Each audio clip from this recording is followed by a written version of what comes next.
Renting a Bobcat, or any type of mini excavator for that matter, I will have to thank Jim Bennett for the question about this and how to rent one and the learning curve that relates to renting one. Back in 2013, we bought our first house, and upon taking part of the deck out, we discovered we had a gigantic cement structure underneath the deck, and that's why the deck was in such a weird spot.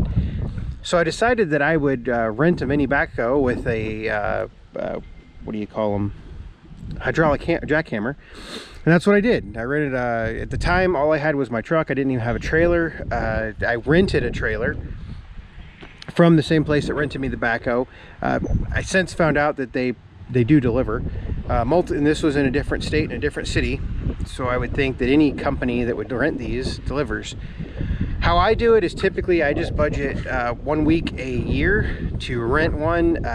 Total cost for an E35, my guess is, with the 2 buckets, the smooth bucket, the tooth bucket, probably going to be somewhere around $600 to $800. I don't have a final bill. It depends on hours and depends on how the rental agreement is set up, things like that.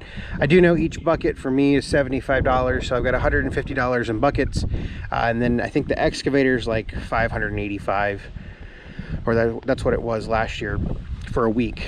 And inquire about the different rates, because daily rates are going to be different than, are going to be more expensive than week-long rates. I rent it for a week because that gives me more time. A week is 40 hours, so you can put 7 days or you put 40 hours on a machine. Ask your rental company about it, and you can see, you know, they'll tell you what they expect. In this particular case, it's clean. But I figured I would go over, and you know, you can ask your rental company about these questions. They'll probably deliver if you don't have a trailer, so that's nothing to worry about. There is a delivery fee typically. I think in town for us is like $1.50 a loaded mile, and outside of town it's like $2 a loaded mile, something along those lines. So delivery fee for me and pickup would be about 80 bucks. I live about 20 miles from town. But I think, you know, overall, the jobs you can do with them, this is one of the reasons that I do not, for those of you that watch all of my videos, that I do not have a backhoe attachment for my 4066. But learning curve wise, they're pretty simple to operate. We're just going to get up here in the cab. Now there's 2 different patterns for those of you that don't know excavators. So typically the way the patterns are arranged, on this side of you, you'll have this kind of armrest setup that has these knobs on it. You want to push down, that's what's going to engage the hydraulic pump if the machine was running, so you can actually use it. At the same time, it's kind of an operator safety feature. Now, there's 2 different hydraulic patterns. You really have to decide which is best for you. Some machines you can switch. This machine you can switch. Others you might not be able to switch, and it's all about what booms up, boom down, things like that. And honestly, it took me about, I would say 5 hours of really kind of concentrating at it to get used to operating it. I'm still not very good at it. I can get a job done, but you know, it's just still not very good. But over here they have the 2 patterns, standard and ISO, whereas it tells you all the functions of each one. And so your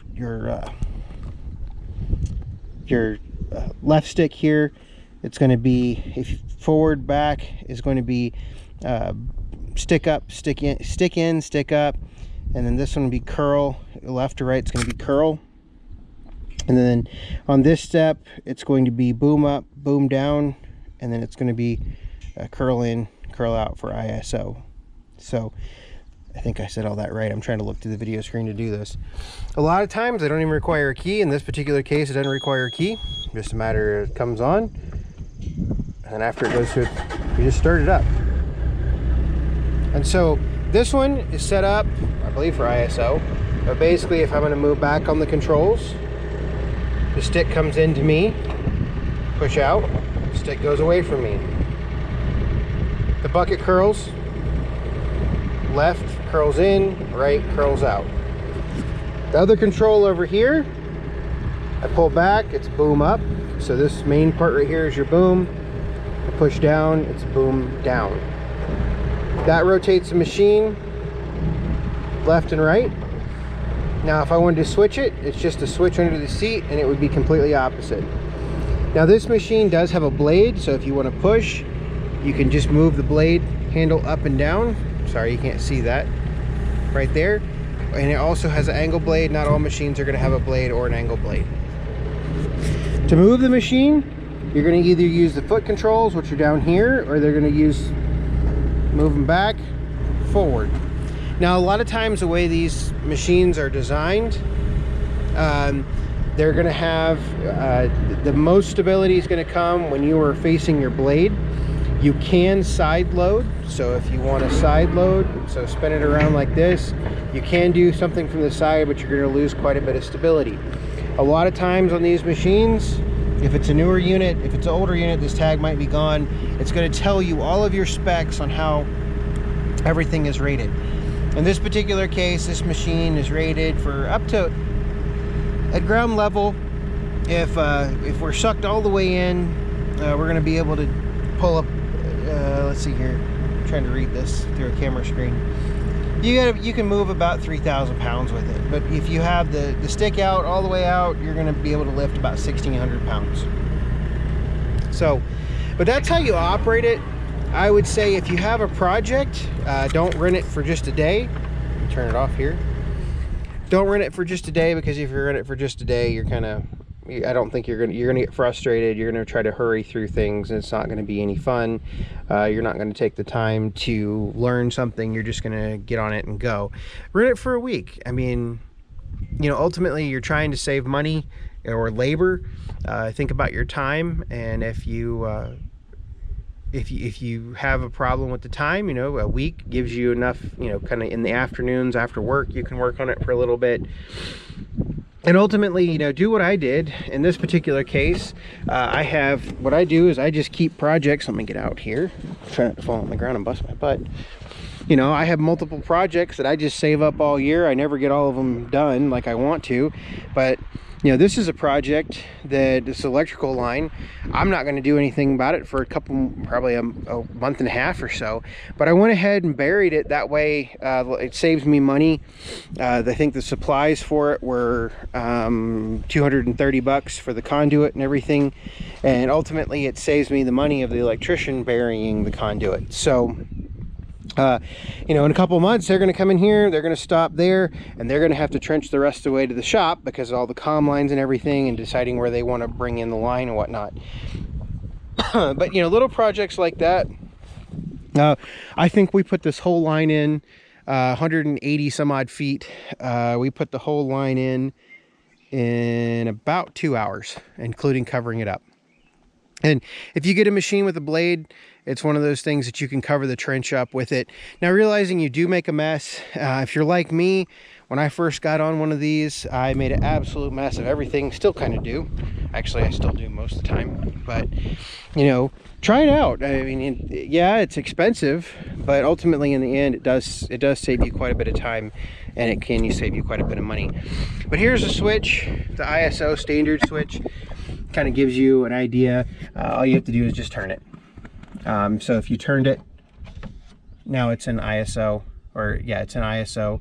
And so I operate in standard, and I don't know what my camera's doing here. It's kind of weird. Sorry if the screen's really bad.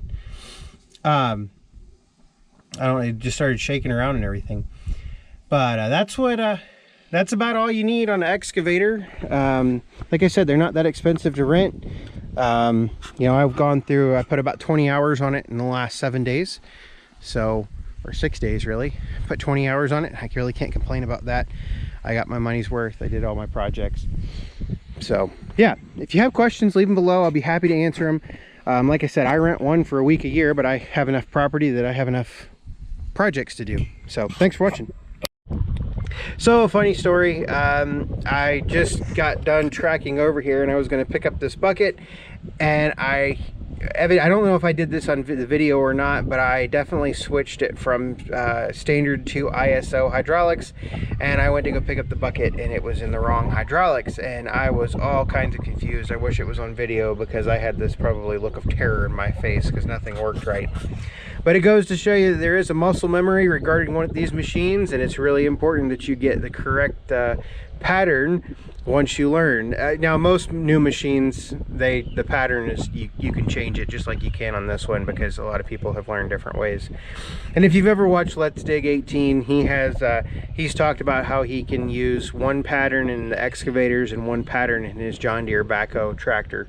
But anyway, I just figured that was a funny story, and so thanks for watching.